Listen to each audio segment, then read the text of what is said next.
Hi, welcome to our another video. അപ്പോൾ എല്ലാവർക്കും നമ്മുടെ പുതിയ വീഡിയോയിലേക്ക് സ്വാഗതം. നമ്മളിന്ന് ആക്ച്വലി ഇവിടെ പറയാൻ പോകുന്നത് നമ്മളെങ്ങനെ ഓസ്ട്രേലിയയിൽ വണ്ടി എടുത്തു എന്നുള്ളൊരു കാര്യത്തിനെ കുറിച്ചാണ്. അപ്പോൾ എല്ലാവരെയും പോലെ ഓസ്ട്രേലിയ വരുമ്പോൾ നമ്മൾ ആഗ്രഹിച്ച് മോഹിച്ച് ഒരു വണ്ടി എടുക്കും. അപ്പം അതിനെക്കുറിച്ച് ഞാൻ കടന്നുപോയ സാഹചര്യങ്ങളെക്കുറിച്ചൊരു ചെറിയ വീഡിയോ ആണ് ഇതിനകത്ത് ചെയ്യുന്നത്.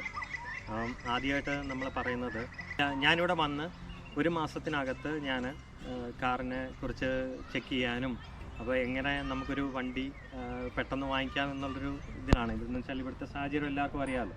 ഇവിടെ നമുക്ക് വണ്ടി ഇല്ലാതെ ഒരു കാര്യവും നടക്കത്തില്ല. അപ്പോൾ അതുകൊണ്ട് ഞാൻ വണ്ടി എടുക്കുന്നതിനെക്കുറിച്ച് ചിന്തിച്ചു. അപ്പം പക്ഷേ ആദ്യം നമ്മൾ UK ഞാൻ ഉണ്ടായിരുന്ന സമയത്ത് എനിക്കൊരു പർട്ടിക്കുലർ വണ്ടി എൻ്റെ മനസ്സിലുണ്ടായിരുന്നു. ഇത് വാങ്ങിച്ചാൽ നമ്മുടെ ഒരു ചെറിയൊരു വണ്ടി ഭ്രാന്തൻ എന്നുള്ളൊരു നിലയ്ക്ക് എനിക്ക് ഈ കാർ വാങ്ങിച്ചാൽ കൊള്ളായിരുന്നു എന്നുള്ളതുണ്ടായിരുന്നു. അപ്പം ഞാൻ ആ കാറിലേക്ക് ഫോക്കസ്ഡ് ആയിരുന്നു. അപ്പം ഈ തവണ ഇവിടെ വന്നപ്പോൾ എനിക്കൊരു ഫോക്കസും ഇല്ല, ഏത് വണ്ടിയായാലും ഐ എം ഓക്കെ എന്നുള്ള രീതിയിലാണ്. അപ്പം ഞാനിവിടെ വന്നു. അപ്പോൾ എൻ്റെ ഫ്രണ്ട്സൊക്കെ ഇവിടെ ചോദിച്ചു ഏതെങ്കിലും വണ്ടി മനസ്സിലുണ്ടോ. ഞാൻ പറഞ്ഞ ഒരു വണ്ടി മനസ്സിലില്ല, നമുക്ക് കിട്ടുന്ന നമ്മുടെ ബഡ്ജറ്റിലുള്ളൊരു വണ്ടി എടുക്കുക എന്നുള്ളൊരു ഇതിലായി. അപ്പം ഞങ്ങളങ്ങനെ വണ്ടി നോക്കാൻ തുടങ്ങി. ഓൾമോസ്റ്റ് ഒരു 4 ദിവസം വണ്ടിക്ക് വേണ്ടി മാത്രം ഞങ്ങൾ രാവിലെ വീട്ടിൽ നിന്ന് ഇറങ്ങും, വൈകിട്ട് തിരിച്ച് വീട്ടിൽ വരും. ആ ഒരു സിറ്റുവേഷനിലായിരുന്നു. നമുക്കൊരു വണ്ടിയും കിട്ടിയില്ല. നമ്മളിങ്ങനെ നോക്കി നടന്നു. അപ്പം പ്രത്യേകിച്ച് മനസ്സിലൊരു വണ്ടിയില്ല. പിന്നെ നമ്മുടെ ഒരു ബഡ്ജറ്റ് എല്ലാം നമ്മൾ അതിനനുസരിച്ച് ആയിരുന്നു ചെയ്തിരുന്നത്. അപ്പം എൻ്റെ ബഡ്ജറ്റ് ഫസ്റ്റ് ടൈം ഇവിടെ വരുമ്പോൾ ഞാനൊരു ബഡ്ജറ്റ് ഇട്ടിരുന്നത് ഒരു $10,000. $10,000 ഞാൻ ബഡ്ജറ്റ് ഇട്ടു, നോക്കി, കിട്ടിയില്ല. പിന്നെ ഞങ്ങൾ ഇങ്ങനെ കുറേ കാറിൻ്റെ ഷോറൂമുകളിൽ പോയി. ഇവിടുന്ന് ഓൾമോസ്റ്റ് ഒരു 300 കിലോമീറ്ററോളം സഞ്ചരിച്ച് ഞാനിവിടെ വന്ന് അന്ന് ഞാൻ റെൻ്റൽ വണ്ടി എടുത്തിട്ടുണ്ടായിരുന്നു. അപ്പോൾ അതുള്ളതുകൊണ്ട് നമുക്ക് കൂടുതലായിട്ട് കാര്യങ്ങൾ നമ്മൾ വിചാരിച്ച രീതിയിൽ ചെയ്യാൻ പറ്റി. നമുക്ക് ഒരിടത്ത് പോകണമെങ്കിൽ നമ്മൾ ആ വണ്ടിയായിരുന്നു യൂസ് ചെയ്തുകൊണ്ടിരുന്നത്. അപ്പോൾ പിന്നെ അങ്ങനത്തെ ഒരു ഇഷ്യൂ ഇല്ലായിരുന്നു ട്രാൻസ്പോർട്ടേഷൻ്റെ. അപ്പം ആ വണ്ടി കയ്യിലുള്ളതുകൊണ്ട് നമുക്ക് കാര്യങ്ങൾ കുറച്ചുകൂടെ സ്മൂത്തായിട്ട് മൂവ് ചെയ്യാൻ പറ്റിയെന്ന് ഞാൻ ചിന്തിക്കുന്നു. അപ്പം ഞങ്ങൾ ഫസ്റ്റ് ഡേ ഇവിടുന്ന് പോകുന്നത് രാവിലെ ഒരു 9 മണിക്ക് വീട്ടിൽ നിന്ന് ഇറങ്ങി. അപ്പോൾ ഞങ്ങൾ വെൽ പ്രിപ്പയർഡ് ആയിരുന്നു. അപ്പോൾ രാവിലെ പോകുന്നു, വണ്ടി വാങ്ങിക്കുന്നല്ല, വണ്ടി സെലക്ട് ചെയ്യുന്നു, പേപ്പർ വർക്കുകളൊക്കെ ചെയ്യുന്നു. സിമ്പിളാണ്, വളരെ സിമ്പിളായിട്ട് കാര്യങ്ങൾ ചെയ്തു തിരിച്ച് വീട്ടിൽ വന്നു എന്നുള്ള രീതിയിലായിരുന്നു. ആദ്യത്തെ ദിവസം പോയി. അന്ന് ഞങ്ങൾ രാവിലെ 9 മണിക്ക് വീട്ടിൽ നിന്ന് ഇറങ്ങിയ ആൾക്കാർ തിരിച്ച് വീട്ടിൽ വരുന്നത് 10 മണിക്കായിരുന്നു. എനിക്കൊന്ന് ഓൾമോസ്റ്റ് ഒരു 7 ഷോറൂം ഞാൻ അന്നത്തെ ദിവസം കവർ ചെയ്തു. നമ്മുടെ കിയ, മിസ്തുബിഷി, MG അങ്ങനത്തെ ഷോറൂമുകളല്ലാതെ ലോക്കലി ഉള്ള ഷോറൂമുകളിലും ഞാൻ പോയി അവിടെ എല്ലാം കണ്ടു. വണ്ടികൾ അന്ന് ഞാനൊരു 3 വണ്ടി ഓടിച്ച് നോക്കി. പ്രശ്നം എന്ന് പറഞ്ഞാൽ ഒന്നീ ബഡ്ജറ്റ് നമ്മുടെ ഇതിൽ നിൽക്കത്തില്ല, പ്ലാനിൽ നിന്നുള്ള ബഡ്ജറ്റിലായിരിക്കത്തില്ല. അല്ലെങ്കിൽ ഉള്ള പ്രശ്നം എന്ന് പറഞ്ഞാൽ നമുക്ക് നമ്മുടെ ബഡ്ജറ്റിലുള്ള വണ്ടി കിട്ടുമ്പോൾ ഉള്ള പ്രശ്നം എന്ന് വെച്ചാൽ അത് ഓടിച്ച് നോക്കുമ്പോൾ വളരെ മോശമായിരിക്കും. എനിക്ക് എൻജിൻ സൈഡ് അത്ര പെർഫെക്റ്റ് എന്ന് നമുക്ക് അറിയത്തില്ല. പക്ഷേ ഓക്കെ, എനിവേ നമ്മൾ ഇത്രയും നാളും വണ്ടി ഓടിച്ച ഒരു ആളെന്നുള്ള നിലയിൽ നമ്മളൊരു കമ്പാരിസൺ ചെയ്യുമ്പോൾ ഉള്ളൊരു ഇത് മാത്രമേ നമുക്കറിയത്തുള്ളൂ. അപ്പം അന്നത്തെ ദിവസം കഴിഞ്ഞു. പിറ്റേ ദിവസം അതുപോലെയാണ്. രാവിലെ വീട്ടിൽ നിന്ന് ഇറങ്ങി. അന്ന് പക്ഷേ കുറച്ചുകൂടെ പ്രിപ്പയർഡ് ആയിരുന്നു. എന്ന് വെച്ചാൽ നമുക്ക് കുറേ കൂടെ ദൂരം പോയി നോക്കാം എന്നുള്ള രീതിയിൽ തന്നെയായിരുന്നു ഞങ്ങൾ. അപ്പം ഞങ്ങൾ രാവിലെ ഇവിടെ നിന്ന് ഇറങ്ങി ഒരു സ്ഥലത്ത് പോയി വണ്ടി കണ്ടു. അത് ഓൾറെഡി നമ്മൾ മെയിൽ അയച്ച് അവരുമായിട്ട് അപ്പോയിൻമെൻറ്റ് ഫിക്സ് ചെയ്ത് ചേർന്ന് പോയത്. ഓൾമോസ്റ്റ് ഇവിടെ അങ്ങനെയായിരുന്നു എല്ലാം ചെയ്യുന്നത്. നമ്മൾ അവരുമായിട്ട് കോൺടാക്റ്റ് ചെയ്ത് ടൈമിംഗ് നമ്മുടെ അപ്പോയിൻമെൻറ്റ് ഫിക്സ് ചെയ്ത് വെച്ചാണ് നമ്മൾ പോകുന്നത്. അപ്പം ഞങ്ങളങ്ങനെ പോയി ആ വണ്ടി കണ്ടു. അത് ഒരു 50% ഓക്കെ ആയിരുന്നു. ഒന്നും കിട്ടിയില്ല എങ്കിൽ ആ വണ്ടിയിലേക്ക് പോകാം എന്നുള്ളൊരു ഫോക്കസിലേക്ക് എത്തി. അത് കഴിഞ്ഞ ശേഷം എന്നിട്ടും വേണ്ട എന്നാൽ നമുക്ക് ഒന്നുകൂടെ നോക്കാം എന്നുള്ളത്. ഈ പറഞ്ഞ 10,000 ബഡ്ജറ്റിലാണ് ആ ഫസ്റ്റ് ഡേ നോക്കിയത്. രണ്ടാമത്തെ ദിവസം അത് 13,000 അപ്പം വേറൊരു ബഡ്ജറ്റിലേക്ക് പോയല്ലോ. എന്ന് വെച്ചാൽ നമ്മൾ നോക്കുന്ന രീതിയിലുള്ള വണ്ടി നമുക്ക് കിട്ടുന്നില്ല. പിന്നെ എൻ്റെ മനസ്സിലൊരു SUV എന്നുള്ളൊരു നിലയിലുണ്ടായിരുന്നു. എന്ന് വെച്ചാൽ ഒരു ചെറിയ കാറിൽ നിന്ന് മാറി SUVയിലേക്ക് പോകാം എന്നുള്ളൊരു രീതിയിൽ. അപ്പം രണ്ടാമത്തെ ദിവസം അങ്ങനെ ഞങ്ങൾ ആ സ്പോട്ടിൽ നിന്നുകൊണ്ട് തന്നെ അടുത്ത ഓൺലൈനിലായിട്ട് ചെക്ക് ചെയ്തു എവിടെ അടുത്ത വണ്ടി ഉണ്ടെന്ന്. അന്നും ഈ പറഞ്ഞ പോലെ കുറേ സ്ഥലങ്ങൾ ഇറങ്ങി ഓൾമോസ്റ്റ് മെൽബൺ എല്ലാം കവർ ചെയ്ത് തിരിച്ച് അന്നും രാത്രിയിൽ വീട്ടിൽ എത്തി. അപ്പം ഈ ആദ്യം കണ്ട വണ്ടി 50% ഓക്കെ എന്നുള്ള വണ്ടിയിലേക്ക് പോകാമെന്നതിന് മുമ്പേ എന്നാൽ പിന്നെ നമുക്ക് ഓൺലൈനിൽ കുറച്ച് ചെക്ക് ചെയ്യാം എന്നുള്ള രീതിയിലേക്ക് എത്തി. ഓൺലൈനിൽ ഞാൻ അതുവരെ ചെക്ക് ചെയ്തിട്ടില്ല, ജസ്റ്റ് ചെക്ക് ചെയ്യായിരുന്നു. പക്ഷേ നമ്മുടെ പ്രത്യേകിച്ച് ഒരു വണ്ടി മനസ്സിലില്ലാത്തതുകൊണ്ട് അങ്ങനത്തെ ചെക്കിങ് ഒന്നും ചെയ്തിട്ടില്ല. അപ്പം ഞാൻ എന്ത് ചെയ്തു, നമ്മുടെ ഒരു ബഡ്ജറ്റ് വെച്ചേച്ച്, ഇയറൊന്നും വെച്ചില്ല, ഒരു കിലോമീറ്റേഴ്സും വെച്ചില്ല, ബഡ്ജറ്റ് വെച്ചേച്ച് ഞാൻ വണ്ടി സെർച്ച് ചെയ്യാൻ തുടങ്ങി. അപ്പോൾ ബഡ്ജറ്റ് വെച്ച് സെർച്ച് ചെയ്യുമ്പോൾ ഉള്ളൊരു പ്രശ്നം എന്ന് പറഞ്ഞാൽ വളരെ ഓൾഡായിട്ടുള്ള വണ്ടികളാണ് കാണിച്ചുകൊണ്ടിരുന്നത്. അപ്പം ഞാൻ ബഡ്ജറ്റ് വിട്ടേച്ച് ഒരു $20,000 ഞാൻ ബഡ്ജറ്റിനകത്ത് വെച്ചു. നമുക്ക് അത്രയും നമ്മൾ സ്പെൻഡ് ചെയ്യുന്നില്ലെങ്കിൽ പോലും നമുക്കൊരു നല്ല വണ്ടികൾ നോക്കാം എന്നുള്ളൊരു നിലയിൽ നമ്മൾ ആ ഒരു ബഡ്ജറ്റിലേക്ക് വെച്ചു. അപ്പോൾ വെച്ചതിന് ശേഷം ഞാൻ ഓട്ടോ ട്രേഡർ പിന്നെ കാർ സെയിൽസ് അതിനകത്താണ് നോക്കിയത്.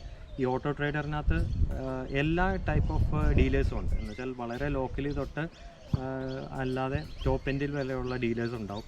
പിന്നെ കാർ സെയിൽസിനകത്ത് ഞാൻ സെർച്ച് ചെയ്ത് എൻ്റെ ഒരു അറിവ് വെച്ചേച്ച് ഓൾമോസ്റ്റ് ഇച്ചിരി ബെറ്റർ ആയിട്ടുള്ളൊരു ഡീലേഴ്സേ കാണത്തുള്ളൂ. അതായത് ഈ മിസ്തുബിഷി, പിജിയോട്ടെ, കിയ അങ്ങനത്തെ ഉള്ള ഡീലേഴ്സിൻ്റെ ഒരു കളക്ഷൻസ് നമുക്ക് അതിനകത്ത് ഓൾമോസ്റ്റ് കാണാൻ പറ്റും. അവരുടെ ഡയറക്റ്റ് വെബ്സൈറ്റിലും കിട്ടും. ഇതൊക്കെ നമ്മൾ പറയുന്നത് സെക്കൻഡ് ഹാൻഡ് വണ്ടിയെക്കുറിച്ചാണ്, ഫ്രഷായിട്ട് എടുക്കുന്നവരെ കുറിച്ചല്ല, സെക്കൻഡ് ഹാൻഡ് വണ്ടി നോക്കുന്നവരെ കുറിച്ച്. അപ്പം ഞങ്ങളങ്ങനെ അന്ന് രാത്രിയിൽ കുറേ ഡീലേഴ്സിനെയൊക്കെ നോക്കി കുറേ പേർക്ക് മെയിൽ അയച്ചു. അപ്പോൾ അങ്ങനെ കണ്ട് ഒരു വണ്ടിയാണ് നമ്മളിപ്പം നമ്മുടെ കൂടെ ഉള്ളത്. അപ്പം ഞങ്ങളുടെ ഒരു ഓപ്ഷനിലില്ലാത്തൊരു വണ്ടിയാണ് റെനോൾട്ട്.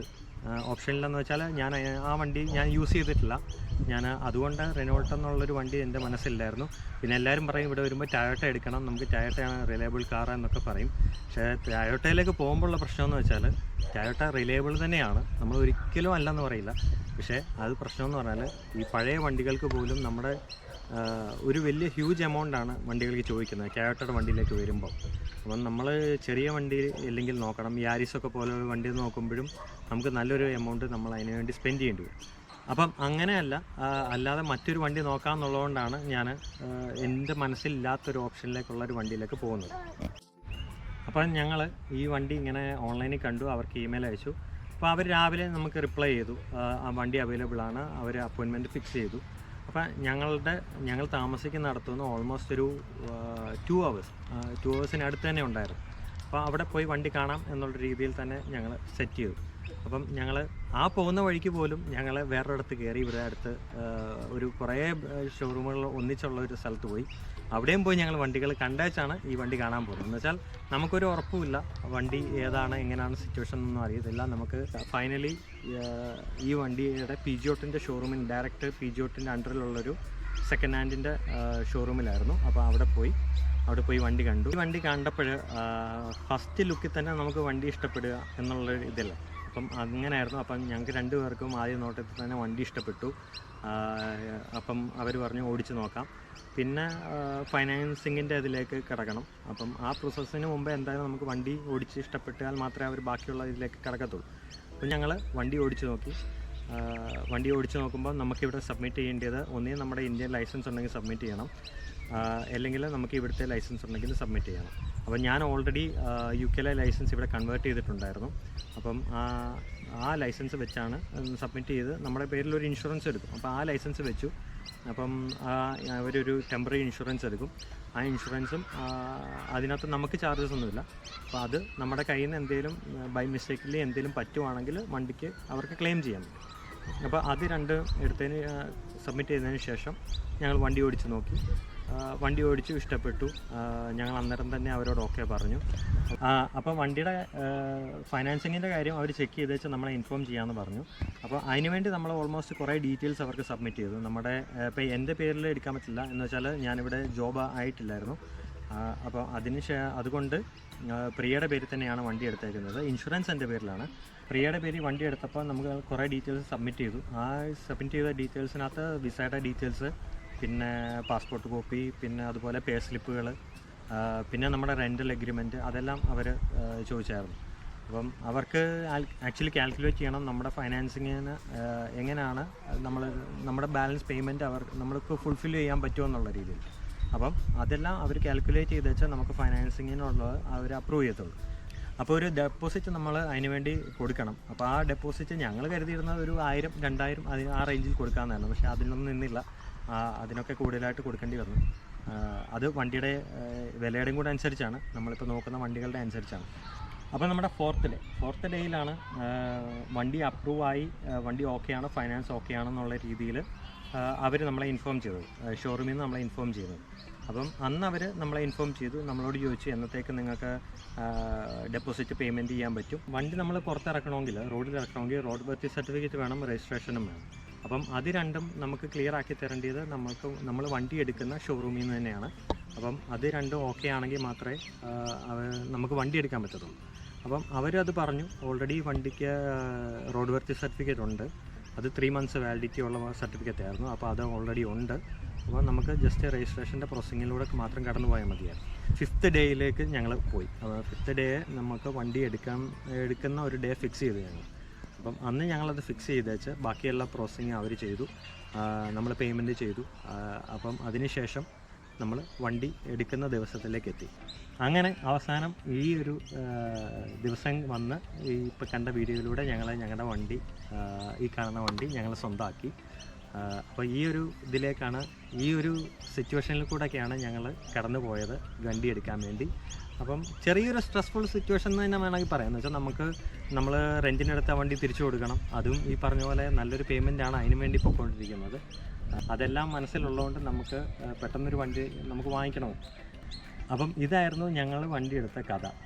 അപ്പം നമ്മുടെ നാട്ടിൽ കേൾക്കുന്ന പോലെ തന്നെ ഇതിനകത്തൊരു സംഭവമുണ്ട്. നമ്മൾ വണ്ടി വിൽക്കാൻ പോകുമ്പോൾ നമ്മുടെ വണ്ടിക്ക് മാർക്കറ്റ് ഭയങ്കര ഡൗൺ ആയിരിക്കും, നമ്മുടെ വണ്ടിക്ക് ഒരു വിലയും കാണത്തില്ല. പക്ഷെ നമ്മൾ വണ്ടി വാങ്ങിക്കാൻ പോകുമ്പോൾ അതേ സെയിം സിറ്റുവേഷൻ തന്നെയാണ്. മാർക്കറ്റ് ഭയങ്കര ഹൈ ആണ്, ഭയങ്കര വിലയാണ് വണ്ടികൾക്ക്. അപ്പം അങ്ങനെ ഒരു സിറ്റുവേഷനാണ് എല്ലായിടത്തും. പിന്നെ വണ്ടി എടുക്കുക, നല്ല വണ്ടി കിട്ടുക എന്നുള്ളത് ഒരു ഭാഗ്യമെന്ന് തന്നെ നമുക്ക് വിചാരിക്കാം. അപ്പം ഇവിടെ വന്ന് ഞാൻ ഓടിച്ചു നോക്കിയ വണ്ടികളെന്ന് പറഞ്ഞാൽ വോക്സ്വാഗൺ, നമ്മുടെ ഗോൾഫ്, പോളോ, കാഷ്കായ്, നിസാൻ്റെ കാഷ്കായ്, നിസാൻ എക്സ്ട്രെയിൽ, MG, പിന്നെ ടൊയോട്ടയുടെ ക്ലൂഗർ. പിന്നെ ഇത്രയും വണ്ടിയാണ് ഞാൻ ഓടിച്ചു നോക്കിയ വണ്ടികൾ. അപ്പം ഇതിനകത്ത് എനിക്ക് ക്ലൂഗർ ഇഷ്ടപ്പെട്ടു. അപ്പോൾ അതാണ് നമ്മളൊരു 50-50 നിന്ന വണ്ടി എന്ന് പറഞ്ഞാൽ. പക്ഷേ വണ്ടി വരുമ്പോൾ ഇച്ചിരി ഓൾഡ് വണ്ടിയാണ്. പിന്നെ അതുപോലെ ഞങ്ങൾ വോൾവോ കണ്ടു. വോൾവോ 2010 മോഡൽ നല്ലൊരു വണ്ടി ഉണ്ടായിരുന്നു. ആകെ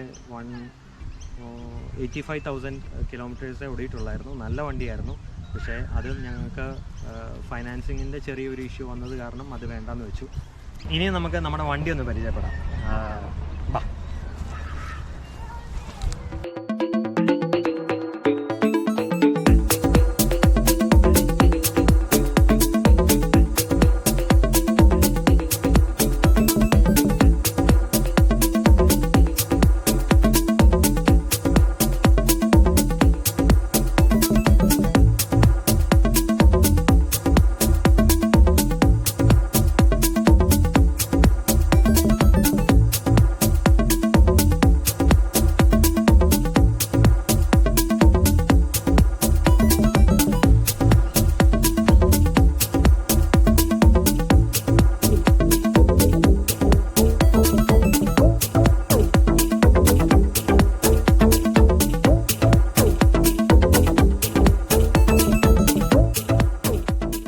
അപ്പോൾ എല്ലാവരും നമ്മുടെ വണ്ടി കണ്ട് ഇഷ്ടപ്പെട്ടെന്ന് വിചാരിക്കുന്നു. അപ്പം നമ്മൾ എടുത്തിരിക്കുന്നത് റിനോൾട്ടിൻ്റെ കോലിയോസ് എന്നുള്ളൊരു മോഡലാണ്. ഇത് 2016 ഡിസംബർ മോഡലാണ്. ഇത് സിംഗിൾ ഓണർ വണ്ടിയായിരുന്നു. പിന്നെ അതുപോലെ തന്നെ വളരെ well maintained and well used, ഒരു കാർ പ്രാന്തൻ ഉപയോഗിച്ച വണ്ടിയാണെന്ന് തന്നെ ഞാൻ പറയും. എന്ന് വെച്ചാൽ അതുപോലെയാണ് വണ്ടി ഇരിക്കുന്നത്. അപ്പം ഞാൻ പേഴ്സണലി പറയുകയാണെങ്കിൽ ഞാൻ എൻ്റെയൊക്കെ വണ്ടി സൂക്ഷിക്കുന്നത് എങ്ങനെയാണോ അതുപോലെ സൂക്ഷിച്ച ഒരാളുടെ വണ്ടിയാണെന്ന് തന്നെ ഞാൻ കരുതുന്നു. ആക്ച്വലി ഇങ്ങനൊരു വണ്ടിയിലേക്ക് നമ്മൾ പോയി കാണുമ്പോഴാണ് മനസ്സിലാക്കുന്നത് ഇത്രയും ഫീച്ചേഴ്സ് ഉള്ളൊരു വണ്ടി 2017 മാർക്കറ്റിൽ അവൈലബിൾ ആയിട്ടുള്ളതെന്നുള്ളത്.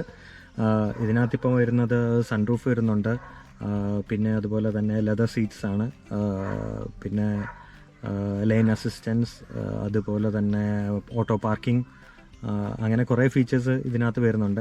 പിന്നെ എൻ്റെ ഒരു ഫേവറേറ്റ് തിങ് എന്ന് പറഞ്ഞാൽ ഇതിൻ്റെ സൗണ്ട് സിസ്റ്റം, ഓഡിയോ സിസ്റ്റമാണ്. ഇത് ബോസിൻ്റെ 13 സ്പീക്കേഴ്സ് വിത്ത് സബ്ബുള്ള ഒരു ബോസിൻ്റെ സൗണ്ട് സിസ്റ്റമാണ്. അതാണ് എൻ്റെ വണ്ടിയിലെ ഫേവറേറ്റ് തിങ്.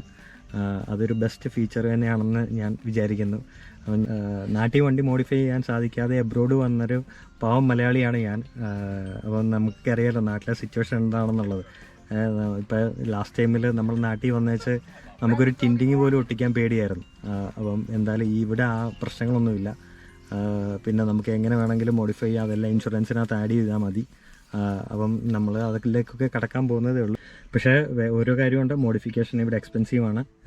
എങ്കിൽ പോലും നമുക്കൊരു സബ്ബൊക്കെ വെക്കണമെങ്കിലും തന്നെ ഇച്ചിരി എക്സ്പെൻസീവാണ്. അതൊക്കെ വെച്ച് നോക്കുമ്പോൾ ഇതെല്ലാം ഓൾറെഡി ഇൻബിൽട്ട് വരുന്നുണ്ട് വണ്ടിക്കകത്ത്. ഓഡിയോ സിസ്റ്റത്തിൻ്റെ ചെറിയൊരു പാർട്ട് ഞാൻ ഇതിനകത്ത് ആഡ് ചെയ്യുന്നുണ്ട്. കോപ്പിറൈറ്റ് അടിക്കാത്ത ഏതെങ്കിലും ഒരു പാർട്ട് ചെറുതായിട്ടൊന്ന് ഇട്ട് നോക്കാം നമുക്ക്. അത് എൻജിൻ സൈഡിലേക്ക് വരുമ്പം ഇത് 2.5 ലിറ്റർ പെട്രോൾ എൻജിനാണ്. ഇതിനകത്ത് നമുക്ക് മെയിൻ്റനൻസ് ചാർജൊക്കെ എങ്ങനെ വരുമെന്നൊന്നും അറിയില്ല. നമുക്ക് ഫസ്റ്റ് സർവീസ് ആയിട്ടില്ല. ഫസ്റ്റ് സർവീസ് എൻ്റേത് ഇപ്പം ജനുവരിയിലാണ് പറഞ്ഞേക്കുന്നത്. ഫസ്റ്റ് സർവീസ് മീൻസ് എൻ്റെ കൈ കിട്ടിയേച്ചുള്ള ഫസ്റ്റ് സർവീസ്. അപ്പം ഇതുവരെയുള്ള യൂസേജിൽ ഞാൻ ഹാപ്പിയാണ് വണ്ടിയിൽ. നല്ലൊരു ഇത്തരം ഫീച്ചേഴ്സ് ഉള്ളൊരു വണ്ടി നമുക്ക് കിട്ടി എന്നുള്ളൊരു നല്ല ഹാപ്പിനെസ് ഉണ്ട്. ഈ വണ്ടി വരുന്നത് ഹുണ്ടായി ടുസാൻ, പിന്നെ നിസാൻ എക്സ്ട്രെയിൽ, അങ്ങനത്തെ ഒരു കാറ്റഗറിയിൽ മിഡ് സൈസ് SUVസിൽ വരുന്ന ഒരു കാറ്റഗറിയിൽ വരുന്ന വണ്ടിയാണ്. ഇതൊക്കെയായിരുന്നു നമ്മുടെ ഇന്നത്തെ വീഡിയോയിൽ ഉണ്ടായിരുന്നത്. എനിക്കറിയാവുന്ന കുറച്ച് കാര്യങ്ങൾ ഞാൻ ഈ വീഡിയോയിൽ ഇൻക്ലൂഡ് ചെയ്തെന്ന് ഞാൻ വിചാരിക്കുന്നു. അപ്പോൾ ആർക്കെങ്കിലും ഡൗട്ട് ഉണ്ടെങ്കിൽ ജസ്റ്റ് മെസ്സേജ് ചെയ്താൽ മതി, എന്തെങ്കിലും അറിയണമെന്നെങ്കിലൊക്കെ ബെസ്റ്റ്. അപ്പോൾ ഞാൻ സജസ്റ്റ് ചെയ്യുന്നത് കാർ സെയിൽസ് എന്നുള്ളൊരു വെബ്സൈറ്റിൽ കയറിയാൽ നമുക്ക് കുറച്ചുകൂടെ നല്ല വണ്ടികൾ കിട്ടും എന്നാണ് എൻ്റെ ഒരു സജഷൻ. പിന്നെ അതുപോലെ തന്നെ അല്ലാതെ ഒരുപാട് ഡീലേഴ്സ് ഉണ്ട് അങ്ങനെ. അപ്പം നമുക്ക് എടുക്കാം. അപ്പോൾ ഈ ചെറിയൊരു വീഡിയോ എല്ലാവർക്കും ഇഷ്ടപ്പെട്ടെന്ന് ഞാൻ വിചാരിക്കുന്നു. വീഡിയോ ഇഷ്ടപ്പെട്ടാൽ ലൈക്ക് ചെയ്യുക, ഷെയർ ചെയ്യുക, സബ്സ്ക്രൈബ് ചെയ്യുക. അപ്പം മറ്റൊരു വീഡിയോ ആയിട്ട് ഇനി നമുക്ക് ഉടനെ തന്നെ കാണാം.